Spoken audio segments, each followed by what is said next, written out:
20 minahan sa bansa ang posibleng masuspinde matapos na bumagsak sa mining audit ng Department of Environment and Natural Resources o DENR. Ayon sa kagawaran, bibigyan ang mga ito ng 7 araw upang magpaliwanag sa mga nakitang paglabag sa operasyon. Kabilang narito ang naging epekto ng pagmimina sa kalidad ng tubig sa paligid ng mining areas at pagputol ng mga puno ng walang permiso.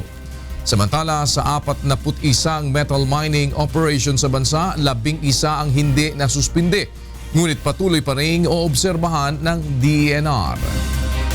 Kaugnay ng balitang yan, kasama po natin si Vice President for Legal and Policy ng Chamber of Mines of the Philippines, Ginoong Ronald Residoro.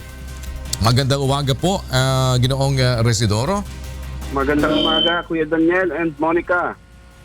Alamin lamang po namin from your end, ano ho ang nakikita nyong hindi ayos dito sa nangyaring ito? Well, unang-una, medyo nagulat din kami sa resulta. No? We were not expecting na ganun karami ang marerekomenda for suspension. But at the same time, marami kaming tanong. No? Unang-una na nga, sa mga susunod na araw, may parating pa bang detailed na report? Dahil ang nakita lamang namin kahapon ay yung PowerPoint presentation ng DENR at mga one-page na sulat sa aming mga miyembro. So this is with regard to the suspension, sir. Ano, yung sinasabi po ninyo ay hindi ninyo lubos na naiintindihan ang reason for the suspension. Is that it? Ganun po ba? That's correct. Wala pa kaming nakukuhang detalles. Dahil kung sinabi man na kulang ang aming efforts na magtanim ng puno, ang tanong ay ilang puno ba ang dapat itanim? Hindi ba? Para mag-comply kami doon sa requirements. Pangalawa, natutuwa naman kami na merong iniaalok na dialogue ang DENR. Kasi sa aming palagay, ito yung pinakamagandang paraan para magkaintindihan tayo. Ang concern kasi namin, ang nangyari kahapon ay inilabas yung listahan pero hindi naman siya suspension. Ito ay recommended for suspension. Pero ang epekto nito sa stock market ay ganun pa rin. Ano? Malaki ang naging epekto sa stock price ng mga listed mining companies tulad ng Benguet, tulad ng Lepanto, at Mark Ventures. So, sir, you're saying na recommendation pa lang naman ito, wala pa yung actual suspension, and hindi ba sinabi sa inyo kung ito po ba ay pwedeng hindi ituloy if in case makaka-comply pa kayo, or is there any chance that is being given para i-comply nyo yung dapat na i-comply, which is apparently hindi po pumasa sa audit? Yun ang aming understanding, na this is merely a recommendation and that yung mga kumpanya will be given an opportunity to respond to the issues. And kung magagawa ng paraan ay isaayos yung findings. Okay. Ginoong Residoro, if you don't mind, para sa ikakaklaro lang, isa-isahin natin, if you don't mind, if you will allow me, na ibigay ko po, unahin natin yung punto na yan, pasagutin po natin ang ating mga kasama sa DENR sa pamamagitan po ni Undersecretary Leo Hasareno. Would you mind, sir? Ay, sige po. Opo. Yung punto muna po na yon, para lang po wag maiwanan natin at para at least point by point ay maklaro po natin. Magandang umaga po, Undersecretary Leo Hasareno. Magandang umaga po, kasamang Daniel. Magandang umaga rin po kay Attorney Residoro. Magandang umaga po sa mga kababayan po natin. Opo. Sir, nadinig po ninyo yung unang contention ni Ginoong Residoro. Ano po ba ang ating paliwanag po doon? Tama po si Attorney Residoro. Yun pong press con na isinagawa po ng departamento kahapon ay isang forum po para ipaalam po ng ating kalihim yung pagkakatapos ng audit at yun yung resulta ng audit. Tama po yun. At pangalawa ho, Yun hong resulta ng audit ay nagpakita na yung mga minahong na audit natin, 41 po yun, Mhm. ay may mga nakitang findings at sa 41, 30 po ang mayroong kasamang recommendation na masuspindi sila after due process. Mhm. Pangatlo, kasamang Daniel, Opo. so ang mangyari po niyan dahil sa nalaman na nga ho natin na mayroon palang ganong report, ang gagawin po natin ngayon, bawat isa ho sa 41 mina ay bibigyan ng kopya ng audit report. Mhm. At pag natanggap po nila yon ay bibigyan sila ng 7 araw para ho magpaliwanag. Mhm. Or kontrahin ho nila yung laman ng report Mhm. as part po ng ating due process. At pagkatapos po noon ay magdidesisyon po ang departamento kung dapat bang ituloy ang suspension o hindi dapat ituloy Mhm. dahil sa wala naman pala nagawang kasalanan. Okay. Ginoong Yusek, kailan ho ibibigay sa kanila yung detailed report para po Mag-umpisa na ho kami ngayon na kasamang Daniel. So, lahat to ng 41 mines ay umpisa po ngayon ay makakatanggap na ho ng kopya po nila ng audit report. Well, isa pong pinupunto ni Ginoong Residoro ay yung pong makakulangan ng punong na itatanim. Ilan daw po ba ang kailangang maitanim nila? Medyo general po yung observation na yun na Daniel.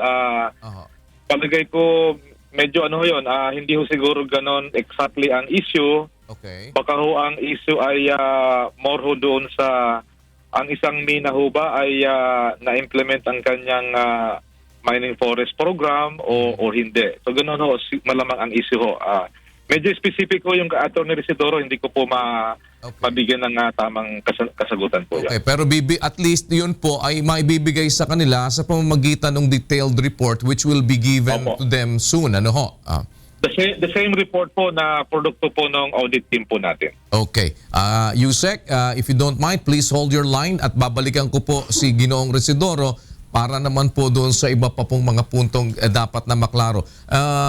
Ginoong Residoro, nadinig po ninyo ang sagot ni Yusek Hasareno. Are you satisfied with that, sir? Yes, right now kasi, well, we can't really give you a consolidated comment, dahil wala Opo. pa nga kaming detalye. Opo, So we would really appreciate, the companies, our members would really appreciate getting the detailed audit report. Okay, okay. And sabi naman po nila, they will be giving it soon, sir. Mm-mm. At saka, yun nga, rin kami, we are looking forward doon sa iniaalok na dialogue ni Secretary Lopez bukas ng alas 10 o alas 11 Yes. para mapag-usapan lahat ng yung mga findings na lumabas doon sa kanilang audit. Okay. Aside from that, attorney, ano pa ho ang mga puntong inyong kumbaga ay tinututulan kung meron man o kung masasabi nating iba pang gustong liwanagin from the Department of Environment and Natural Resources, sir? Siguro ang isang punto na gusto naming linawin with DENR ay yung issue ng social acceptability, Dahil kung titignan natin ang kontrata ng mga mining companies, makikita natin na ang mga mining companies ay kontratista ng national government at ang national government therefore ang principal dito sa kontrata. At ang kanilang dapat na gawin dito ay ipaliwanag yung mining project sa mga tao na maaapektuhan ng mining operations. Yan nakalagay sa local government code natin na for all national government projects, the DENR, the DILG have a responsibility to explain the mining project to all affected stakeholders.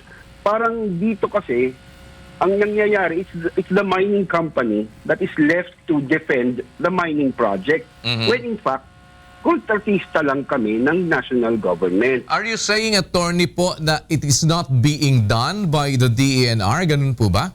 Hindi naman sa not being done, but ang palagay namin, marami pang improvements na pwedeng magawa in this regard. Kasi kapag ang mining company lang ang nagpapaliwanag ng proyekto, lumalabas na bias ang mining company, hindi ba? Dahil kami yung kontratista eh.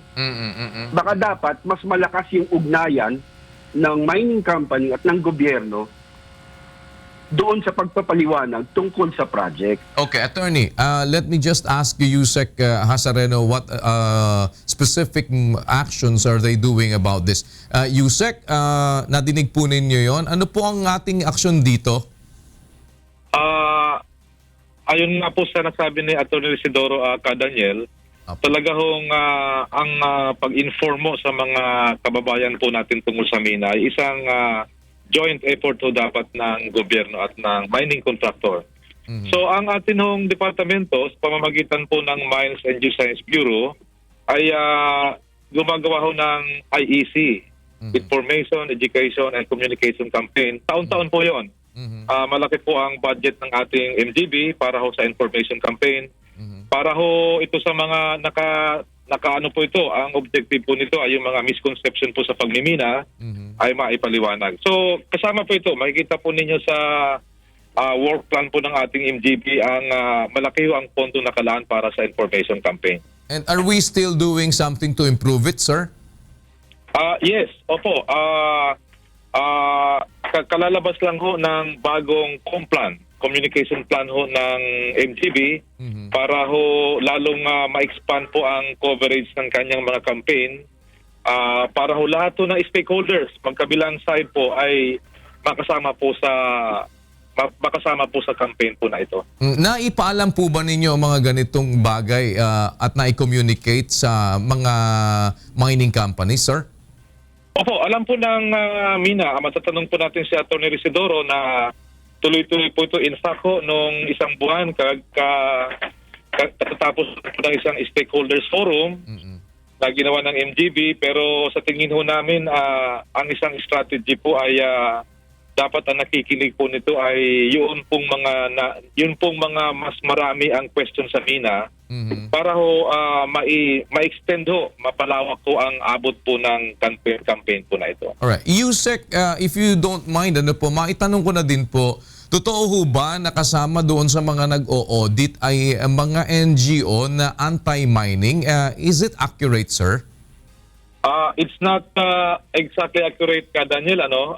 Totoo po na isinama po ng ating kalihim ang civil society organization. At nung ito ho ay pinatupad ng ating kalihim, nakita po natin na kasama ho dito ang isang organization na ang tawag po ay Alyansa Tigil Mina.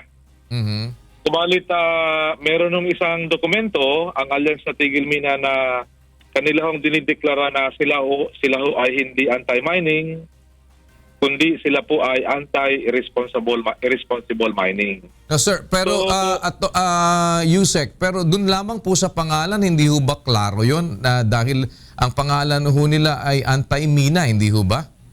Totoo po yun. Paano po nating sasabihin na anti-irresponsible mining lang sila? Well, that could probably be a declaration to hide their real motive about what they really want to happen. But sa pangalan pa lamang ho, the name speaks for itself, hindi po ba? Opo, totoo po yun. Ang sinasabi ko lang sa inyo, Daniel, ito yung kanilang formal na statement. Opo, but just the same, ito po ba'y makatarungan na maisama sa mag-o-audit? Kasi lumilitaw po na meron kagad na bias doon sa punto na yon dahil nga sila po ay kontra po talaga sa pagmimina. Opo, pero kung titignan po natin, Daniel, yung 16 teams na nabanggit ko ho, nabanggit ko yung mga members, bawat mina ho na na-inspect ay wala ho talagang ATM mismo na pumunta, kundi ho yung mga organizations na kaalyado po nila. Yes, be that as it may, sir. Hindi ho ba't kasama talaga yung mga grupo na yon para po doon sa pag-audit na yan at meron silang hand doon sa ilalabas na kumbaga ay findings? Kasi ipaliwanag ko lang na kung totoo itong mga grupo na ito anti-mining talaga, ako ho ay naniniwala na hindi nga ho fair. So ang totoo po niyan, lahat po ng report ay sa review ngayon ng ating departamento. Kinukonsider ho namin valid ho yung reklamo ng Chamber of Mines na kung meron ng audit, dapat ho ay impartial lahat ang miyembro. Well, yun nga po, kaya po napaka-klaro naman siguro no, na mismong ang pangalan ho noong NGO anti-mining. Now, if they will be saying na sila ay anti-irresponsible mining lamang, otra cosa po yun dahil yung mismo pangalan ng grupo nila ay nagsasalita po para sa kanila. Are you not inclined na ito po ay iayos, Yusek? Inkan po tayo iayos kung talaga kung sila ang nagsisinungaling sinasabi nila, Opo. hindi nga ho talaga sila fair. Opo. Ang sinasabi ko lang naman sa inyo, Daniel, yun ang kanilang statement. Apo, yan. Salamat po. Sandali lamang po. Please hold your line at balikan ko lang ho si Attorney Residoro. Attorney, pasensya na ho kayo. Medyo naisingit ko na din ho yung punto na yon. Is there anything else that you would like to clarify to the Department of Environment, sir? Siguro yun lang muna, no? Dahil hinihintay nga namin yung detalyadong report para makapag-comment kami ng maayos. So ito ho ay looking forward sa araw ng bukas, ganun po ba? Oho. Okay. Yusek, matutuloy ho ba yung inyo pong pakikipag-usap sa atin pong Chamber of Mines bukas, sir? Kasamang Alex, kasamang Daniel, hindi ho ito Chamber of Mines, lahat ho ng mina ho na apektado, yung mining companies, ay imbitado sila sa isang pagpupulong ho bukas ho ng alas 11 ho ng umaga sa department ho. Naipadala na ho namin yung panawagan sa bawat mga mining executive po. Opo. So ibig sabihin sa lahat ito, hindi lamang sa kanila at matutuloy po ito, Yusek. Focus po, opo. Opo, yan. Yusek, nagpapasalamat po kami sa panahong ipinagkaloob po ninyo sa amin. Looking forward to seeing you personally, sir. Maraming salamat din po sa pagkakataon kasamang Daniel. Maraming salamat po. Salamat po at ganun din po kay Ginoong Residoro. Attorney, maraming salamat po sa pagkakataon po ninyong ipinagkaloob. Maraming salamat din, Kuya Daniel. Si Attorney Ronald Residoro at si Yusek Hasareno dito po sa issue na ito ng pagmimina.